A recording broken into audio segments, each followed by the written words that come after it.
দেই, আল্লাহ তাআলা এই জমিনে একজন নবী পাঠিয়েছিলেন, তার নাম সাইয়্যিদিনা মূসা কালিমুল্লাহ। আল্লাহ তাআলা মূসা কালিমুল্লাহকে নয়টি মুআজিজা দান করেছিলেন। এমন আশ্চর্য আশ্চর্য মুআজিজা, মূসা লাঠি ছেড়ে দিছে তো বিশাল সাপ হয়ে গেছে, সাপের গায়ে হাত দিছে তো আবার লাঠি পরিণত হয়ে গেছে। হযরতে মূসা পয়গম্বর সমুদ্রের সামনে দাঁড়িয়ে সমুদ্রের মধ্যে আঘাত করেছে তো সমুদ্র দুই ভাগ হয়ে গেছে, মাঝখান দিয়ে একটা দুইটা না 12টা রাস্তা আল্লাহ তৈরি করে দিয়েছেন। সুবহানাল্লাহ। কোরআনুল কারীম নাযিল হয়েছে তো মূসার শরীয়ত মনসুখ হয়ে গেছে। কোরআনের এত পাওয়ার যে মূসার শরীয়ত মনসুখ হয়ে গেছে, রহিত হয়ে গেছে। দুনিয়াতে আল্লাহ তাআলা আরেকজন পয়গম্বর পাঠিয়েছিলেন, যার নাম হযরত ঈসা রূহুল্লাহ। এই ঈসা পয়গম্বর যখন কোনো মাটি দিয়া পাখি বানায়া উড়ায় দিতেন, ফু দিতেন, তো আল্লাহ তাআলার হুকুমে ওই মাটির পাখিটা জীবন্ত পাখি হয়ে উড়ে যাইত। সুবহানাল্লাহ। হযরতে ঈসা আলাইহিস সালাতু ওয়াস সালাম যখন কোনো কুষ্ঠরোগীর গায়ে হাত বুলিয়ে দিতেন, সঙ্গে সঙ্গে তার কুষ্ঠ ভালো হয়ে যেত।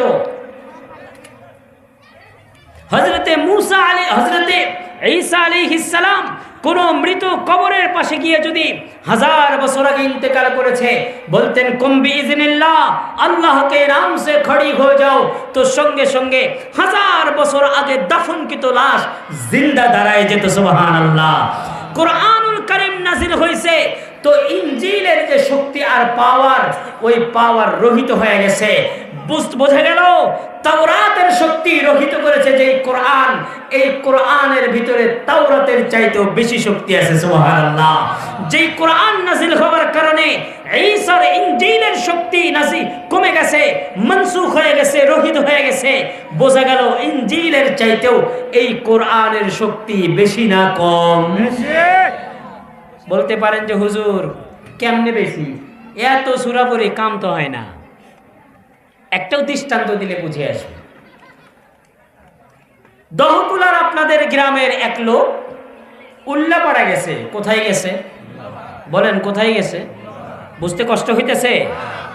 উল্লাপাড়া যাওয়ার পরে শ্যামলীপাড়া সে ভ্যান থেকে নামছে, নেমে বাজারের দিকে যাবে, হঠাৎ করে কেয়ার হাসপাতালের সামনে দেখি কি যেন একটা পড়ে আছে। উঠাইছে, নিয়ে কিছু দূর গেছে, একজন শিক্ষিত মানুষকে দেখাইছে, ভাই দেখেন তো এটা কি? তো বলছে, ভাই আপনি তো বিরাট দামি জিনিস পাইছেন, খুব কাজের জিনিস এটা। বলে কি এটা? বলে এটা বুলেট। বলে বুলেট? বুলেট আবার কি? বলে এটাতে বাঘ মারা যায়। কি মারা যায় ভাই? কিছু দূর যাওয়ার পর ওভারব্রিজের ওখানে যখন গেছে আল্লাহর বান্দা, একটা পাগলা কুকুর দূর থেকে ঘেউ ঘেউ করতেছে, পাস ছাড়ে না। আল্লাহর বান্দা মুস্কি হেসে দিছে। কেন? কাছে কি আছে? বলেন না কি আছে? বুলেট আছে। এই বুলেটে কি মারা যায়? সে চিন্তা করছে, কুকুর যতই তুমি ঘেউ ঘেউ করো কাজ হবে না, আমার কাছে কিন্তু বাঘ মারা বুলেট আছে। এবার আল্লাহর বান্দা বুলেটটা বের করছে, বারবার দেখাই কুকুরকে, কুকুর সরে না। এবার খুব রাগে গোসায়, যা তুই আর বাঁচলি না, এই কথা বলিয়া বুলেটটা দিয়ে জোরে একটা ঢেল দিছে। কুকুর আরো খেপা। খুব আশ্চর্য হয়ে গেছে, কি রে আমাকে ভুল তথ্য দিল নাকি? গেছে, ভাই আপনি বললেন এটাতে বাঘ মারা যায়, কুত্তাই তো সরে না, আমি ঢেল মারলাম এত জোরে, কুত্তাই সরে না। বলে ও হো, আপনি তো বোঝেন নাই। বলে কি? বলে ওইটা এমনি ঢেল মারলে মরবে না তো। তো কি কই? এটা রিভলভার পিস্তলের মধ্যে পড়তে হবে, পিস্তলের মধ্যে বললে ফায়ার করলে এরপরে এটা দিয়ে কাজ হবে। বলে তাই নাকি? বলে হ্যাঁ। বলে এটা আগে কর নাই। বলে এখন বললাম। বাস, এবার আল্লাহর বান্দা গেছে, যা দিয়ে কুকুর নাই, বুলেটটা রাস্তার কোনায় পড়ে আছে। এবার বুলেটটা তুলছে, তুলে থানা মোড় গেছে, ওখানে খেলনার দোকান আছে, একটা পিস্তল কিনছে 20 টাকা দিয়ে। এবার পিস্তলের মধ্যে ওই বুলেটটা ভরে খুব সাহস নিয়ে, মনের সুখ নিয়ে হাসতেছে আর হাঁটতেছে, চিন্তা করতেছে আমার কাছে কি মারা বুলেট আছে? বলেন না কি মারা বুলেট আছে? আমার কোনো আর ভয় নাই, আমার কোনো টেনশন নাই, আমার কাছে বাঘ মারা বুলেট আছে। এই বলতে বলতে আল্লাহর বান্দা এবার আকবর আলী কলেজের সামনে এসে দেখে আবার 2 কুকুর। আল্লাহর বান্দা এবার কি বের করছে বলেন না, কি বের করছে? বন্দুক বের করছে। বন্দুক বের করে ফায়ার করে, কিন্তু বুলেট বাড়ায় না। আশ্চর্য হয়ে গেছে, এই লোকটা তো আমাকে খুব ভুল তথ্য দিছে। আমি এত ফায়ার করি, বন্দুকে তো কাজ হয় না, এটা বাঘ মরে, তো বাঘই তো, কুত্তাই তো সরে না। আল্লাহর বান্দা এবার ওইখান থেকে ভ্যানে উঠে আবার কেয়ার হাসপাতালের ওইখানে আসছে। এসে বলে, ভাই আপনি আমারে ভুল তথ্য দিছেন। বলে, কি তথ্য দিছি? আপনি বললেন এই বুলেট দিয়ে বাঘ মারা যায়। কই, আমি দেখলাম ঢিল মেরাও বাঘ মরে না। আপনি বললেন রিভলভারে উঠাইতে হবে। আমি সঙ্গে সঙ্গে হাজি স্টোর থেকে 20 টাকা দিয়ে একটা রিভলভার কিনছি। কিনিয়া এর মধ্যে, রিভলভারের মধ্যে আমি এই বুলেটটা উঠাইছি। আমি আকবর আলী কলেজের সামনে ওইখানে ভ্যান স্ট্যান্ডে দেখলাম, ওই যে ভাজিপুরার দোকান আছে, চটপটির দোকানে, এখানে 2 কুকুর। ফায়ার করলাম, কুকুর যাওয়া তো দূরের কথা, বন্দুক থেকে বুলেটই তো বের হয় না। আপনি কি বলেন, সত্যি কেটেতে বাঘ মরে?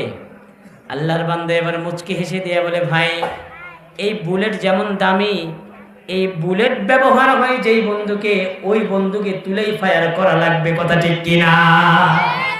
ভাই আপনি যদি এই বুলেটটা ওই হাজি স্টোর থেকে, খেলনার দোকান থেকে আরো 150 টাকা 200 টাকা দামের প্লাস্টিকের পিস্তল নিয়ে বুলেট পরে ফায়ার করেন, এই বুলেট দিয়া কুত্তা মারা তো দূরের কথা, মশাও যাবে না। এটার জন্য, এই বুলেটের জন্য যেই বন্দুকটা প্রস্তুত আছে, যেই বন্দুকটা আছে, ওই বন্দুকটা লাগবে, তাহলেই এই বুলেটটা দিয়ে কি মারা যাবে। আল্লাহ তাআলা বলেন, এই কোরআনের বিরাট বড় শক্তি। কত বড় শক্তি! ইন্না আরাদনাল আমানাতা আলাস সামাওয়াতি ওয়াল আরদি ওয়াল জিবাল ফাআবাইনা আন ইয়াহমিলাহা ওয়া আশফাকনা মিনহা ওয়া হামালাহাল ইনসান ইন্নাহু কানা যালুমান জাহুলা। এই কোরআনের এমন শক্তি, এই কোরআনের এমন ভার, এই কোরআন আমি আসমানকে দিতে চাইছি, আসমান বলেছে আই এম সরি, আমি পারবো না। পাহাড়কে দিতে চেয়েছি, পাহাড়ে নাই, কেউ নাই, জমিন নাই। এই কোরআনের এত ওয়েট, এত ওজন, এত ভার।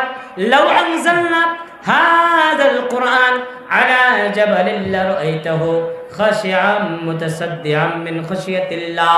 পয়গম্বর, এই কোরআন যদি আমি পাহাড়ের উপর নাজিল করতাম, আপনি দেখতেন এই কোরআনের ভারে পাথরের পাহাড় ভেঙে চূর্ণ বিচূর্ণ হয়ে যেত। সুবহানাল্লাহ।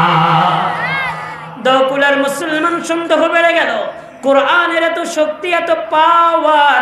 আল্লাহ তাআলা বলেন, কই কোরআনের পাওয়ার তো আমি দেখি না। বলে, ভাই আমার আপনার দিলটা হয়ে গেছে প্লাস্টিকের বন্দুকের মতো, এই জন্য এই বুলেটটা দিয়ে কাজ হয় না।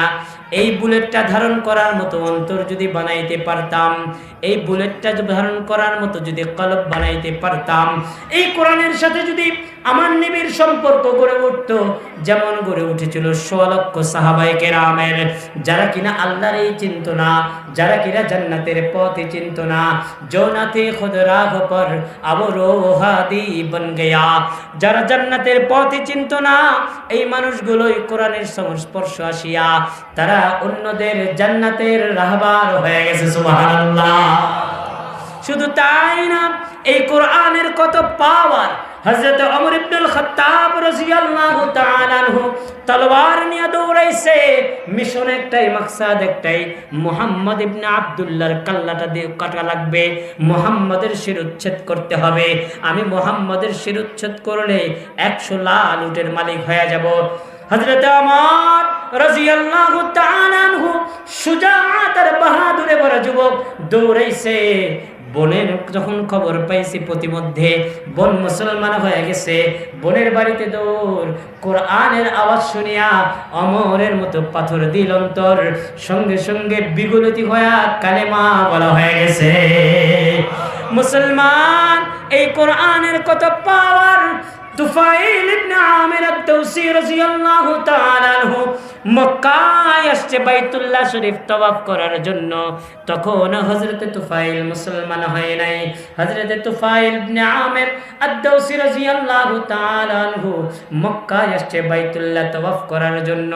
আবু জেহেল দৌড়ায় আসছে, এসে বলে, ও তুফাইল, খবরদার খবরদার, আমাদের মক্কায় কিন্তু একটা পাগলের আবির্ভাব হয়েছে। সেই পাগলের নাম মুহাম্মদ। চিল্লায় বলেন নাউজুবিল্লাহ। ওহো, সুস্থ মানুষকে পাগল বলে কারা? যারা পাগল তারা। বলেন না, সুস্থ মানুষকে পাগল বলে কারা? একটা কারগুজারি দিলে বুঝে আসবে। আমাদের বিগত ফ্যাসিস্ট সরকার, জালিম সরকারের দুই মন্ত্রী ছিল। এক মন্ত্রী মারা গেছে, নাম হলো নাসিম, টেলিযোগাযোগ মন্ত্রী ছিল। ওই সময়ে উনি এবং আরেক মন্ত্রী, রেল মন্ত্রী, দুইজন মিলে গেছে পাবনার পাগলা গারদে পাগলা দেখার জন্য। কি দেখার জন্য? তো ডাক্তাররা বলছে যে স্যার, আপনারা আসছেন, আপনার সাথে তো হুন্ডা বাহিনী আছেই, হুন্ডা বাহিনীই বলেন আর গুন্ডা বাহিনীই বলেন, এরা তো আছে। পাগল বেশি লোক দেখলে খেপে যায়, আপনারা এত লোক যাওয়া যাবে না, দুইজন যান। তো বলছে ঠিক আছে, আমরা দুইজনই যাব, কিন্তু যেখানে বদ্ধ পাগল আছে ওখানে নিয়ে যায় না, যেই পাগলটা ট্রিটমেন্ট করে মোটামুটি ভালো হয়েছে এইরকম জায়গায় নিয়ে যেও। তো একটা কেবিনে নিয়ে গেছে, ওয়ার্ডে নিয়ে গেছে, যেই ওয়ার্ডে পাগলরা এখনো পরিপূর্ণ সুস্থ হয় নাই কিন্তু পাগল। তো ওখানে গেছে, যাওয়ার সঙ্গে সঙ্গে দুইজন পাগল এগিয়ে আসছে, সালাম দিছে, আসসালামু আলাইকুম, আপনাদের পরিচয়? তো বলছে আমার পরিচয় হলো আমি টেলিযোগাযোগ মন্ত্রী, আমি নাসিম। আপনার পরিচয়? বলে আমি রেল মন্ত্রী। এই কথা শুনে দুই পাগল গড়াগড়ি খেয়ে হাসি আর গড়াগড়ি। তারা বুঝতে পারেনি হাসে কেন। তাদেরকে বলছে আচ্ছা তোমরা হাসো কেন? বলে সমস্যা নাই, কয়দিন থাকেন, মন্ত্রীগিরি ছেড়ে যাবে, এলোমেলো যা কথা বলতেছেন এগুলো ভালো হয়ে যাবে। তার মানে মন্ত্রীদের কি মনে করলো? ভালো মানুষকে পাগল মনে করে কারা? যারা পাগল তারা। মুহাম্মদুর রাসূলুল্লাহ সুস্থ মস্তিষ্কের মানুষ নাকি পাগল? সুস্থ মস্তিষ্কের মানুষ। সরওয়ারে কায়নাত, সকল নবীদের নবী, সকল নবীদের ইমাম, ইমামুল মুরসালিন, আল্লাহর নবী যার উপর ওহী নাজিল হয়, অথচ কিনা আবু জেহেল হযরতে তুফাইল ইবনে আমির আদ-দাওসী রাদিয়াল্লাহু তাআলা আনহুর কাছে দৌড়ে এসে কয় যে আমাদের এলাকায় একটা কিসের আবির্ভাব ঘটছে। আচ্ছা, আবু জেহেলের নাম কি কেউ কি বলতে পারবে এই মজমায়? বলেন না। আলহামদুলিল্লাহ, আপনাদের উত্তর শতভাগ ভুল। কারণ আলহামদুলিল্লাহ, ওমা ওলামায়ে কেরামের কাছে ভুল যাওয়া খুশির খবর। তো কেন? ভুল কারেকশন হইলে তখন ভালো লাগবে। আল্লাহ রাসূল সাল্লাল্লাহু আলাইহি ওয়াসাল্লাম আবু জেহেলের কোনো আত্মীয় হয় না। আমাদের এলাকায় প্রসিদ্ধ আছে আবু জেহেল আল্লাহ রাসূলের চাচা। ডাহা মিশা কথা, কোনো আত্মীয়তার সম্পর্ক নাই। ভাইরা আমার, আবু জেহেলের নাম হলো আমর ইবনে হিশাম। আল্লাহ রাসূল দুই ওমরের জন্য দোয়া করেছিলেন। এক ওমর হলো ওমর ইবনুল খাত্তাব, আর এক ওমর হলো ওমর ইবনে হিশাম। ওনার নাম হলো ওমর ইবনে হিশাম। মক্কাবাসীরা অতি বুদ্ধি, অতি পণ্ডিত হওয়ার কারণে মক্কাবাসীরা তাকে ডাকে আবুল হিকাম বলে। পয়গম্বর তার সামনে জীবন্ত আছেন, তার সামনে চাঁদ দ্বিখণ্ডিত হওয়ার মতো মুআজিজা, তার সামনে পয়গম্বরের উপর ওহী নাযিল হয়, তার সামনে বিলাল হাবশী কালিমা পড়ে জান্নাতি হয়ে যায়, তার সামনে ওমর ইবনুল খাত্তাব কালিমা পড়ে জান্নাতি হয়ে যায়। এত কিছুর পরেও যেই নির্বোধ, যেই বুদ্ধি ঢিপাই মুসলমান হইতে পারে নাই, ঈমানওয়ালা হইতে পারে নাই, তার চাইতে নির্বোধ, তার চাইতে বোকা, তার চাইতে অজ্ঞ, তার চাইতে জাহেল আর কি কেউ আছে? এই জন্য আল্লাহ রাসূল তার নাম দিয়েছে আবু জেহেল। মূলত নাম হলো তার আমর ইবনে হিশাম। ভাইরা আমার, তুফাইল ইবনে আমির আদ-দাওসী রাদিয়াল্লাহু তাআলা আনহু বাইতুল্লাহ তওয়াফ করার জন্য আসছেন। তদবন্তিনকালে কাফেররা বাইতুল্লাহ তওয়াফ করত আমাদের মতো লাব্বাইক আল্লাহুম্মা লাব্বাইক, লাব্বাইক লা শারীকা লাকা লাব্বাইক, ইন্নাল হামদা ওয়ান নি'মাতা লাকা ওয়াল মুলক লা শারীকা লাব্বাইক, এইটা বলতেন না। কি বলতো? তারা বলতো লাব্বাইক আল্লাহুম্মা লাব্বাইক লাব্বাইকা লা শারীকা লাকা ইল্লা হাযিহিল আসনাম। চিৎকার করে বলতে হবে নাউযুবিল্লাহ। তারা বলতো আল্লাহ, ও কাবার মালিক, আপনার ডাকে সাড়া দিয়েছি, তবে আপনি ছাড়া, আপনার ডাকে সাড়া দিয়েছি, তবে আমাদের বিশ্বাস আপনি আর এই বাইতুল্লাহর মধ্যে যে মূর্তিগুলো আছে এই মূর্তিগুলো ছাড়া আপনার আর কোনো শরীক নাই। নাউযুবিল্লাহ। আল্লাহ কয়জন? আরো জোরে বলেন না। হ্যাঁ হ্যাঁ, আল্লাহ তাআলা একজন। আল্লাহর সব ক্ষমতা আছে না নাই? আছে না নাই? ওয়াল্লাহু আলা কুল্লি শাইইন কাদির। আল্লাহর সব ক্ষমতা আছে, কিন্তু আমাদের এখন এক হুজুর বের হয়েছে, সে বলে হেদায়েত দেওয়ার মালিক আল্লাহ না। চিল্লায় বলেন নাউযুবিল্লাহ। এই আবার তবলিগ ওয়ালাদের এক দলের বড় হুজুর হয়ে গেছে, কয় যে হেদায়েত আল্লাহর হাতে নাই, নবীর হাতে নাই, হেদায়েত কোনো বাহিরে নাই, মসজিদের মধ্যে হেদায়েত, তাছাড়া অন্য কোনো জায়গায় হেদায়েত নাই। চিল্লায় বললেন না নাউযুবিল্লাহ। ভাইরা আমার, কোরআনের সঙ্গে যার কথার মিলবে না, যে যত বড়ই টুপিওয়ালা হোক, যত বড়ই জুব্বাওয়ালা হোক, যত বড়ই আমির সাহেব হোক, যত বড়ই কি বলে খান জাহান আলী খান হোক, যত বড়ই কি বলে কুতুবে জামান হোক না কেন, বলে সে তার কথাকে মানা যাবে না। ভাইরা আমার, বলছিলাম কোরআনের সঙ্গে থাকা। তুফাইল ইবনে আমির আদ-দাওসী রাদিয়াল্লাহু তাআলা আনহু আসছেন, আল্লাহ রাসূল বাইতুল্লাহ শরীফের দরজার ডান পাশে দাঁড়ায় নামাজ পড়ছেন, তেলাওয়াত করছেন। এই অবস্থায় তুফাইল ইবনে আমির আদ-দাওসী কোরআনের তেলাওয়াত একটু কানে গেছে, বাস কোরআনের আসর আর শক্তি বাস শুরু হয়ে গেছে। সঙ্গে সঙ্গে এরপর তুফাইল ইবনে আমির আদ-দাওসী কালেমা পড়ে মুসলমান হয়ে গেছে। ভাইরা আমার, আর একটা কথা বলি শেষ করি। হিন্দুস্তানের শাহ আব্দুল আজিজ মুহাদ্দিসে দেহলভী রহমাতুল্লাহি আলাইহি, কে না জানে তার নাম, এলাকায় এক পাদ্রী এসে চিৎকার চেঁচামেচি শুরু করেছে, কে আসো তাদের কোরআন নিয়ে এই আগুনের মধ্যে দিয়ে যাইবা, আমিও আমাদের ধর্মীয় গ্রন্থ নিয়ে আগুনের মধ্যে দিয়ে যাব, যদি ক্ষতি না হয় বোঝা যাবে খ্রিস্ট ধর্ম শ্রেষ্ঠ, আর কেউ যদি কোরআন নিয়ে ভিতরে দিয়ে যাইতে পারো বোঝা যাবে কোরআন শ্রেষ্ঠ। শাহ আব্দুল আজিজ মুহাদ্দিস দেহলভী রহমাতুল্লাহি আলাইহি কোরআনুল কারীম নিয়া আগুনে যাওয়ার জন্য তৈরি হয়ে গেছেন। বলে আগুনের মধ্যে দিয়ে পার হয়ে গেছেন, আল্লাহর বান্দার পশমও জ্বলে নাই। সুবহানাল্লাহ। ভাইরা আমার, এই কোরআনের শক্তি, এই জন্য এই শক্তিময় কোরআনের সঙ্গে আমার থাকা লাগবে, এই শক্তিময় কোরআনের সহযোগিতা আমার করতে হবে। এই কোরআনের সঙ্গে আমি যদি থাকি, আমার দুনিয়াও ভালো হবে, আখিরাতও ভালো হবে। আমাকে কেউ ভুলভাল বুঝায় আমাকে কেউ কুফর করাইতে পারবে না, শিরিক কাজ করাইতে পারবে না, বেদাত কাজ করাইতে পারবে না, কোরআনের আলোয় যদি আমি উজ্জীবিত হই। এই জন্য ভাই বলে আমরা বলে এই যারা আলেম হয়েছি, যারা হাফেজ হয়েছি, তারা তো হয়েইছি, যারা হই নাই আমরা আমাদের সন্তানদেরকে মাদ্রাসায় দিব তো ইনশাআল্লাহ।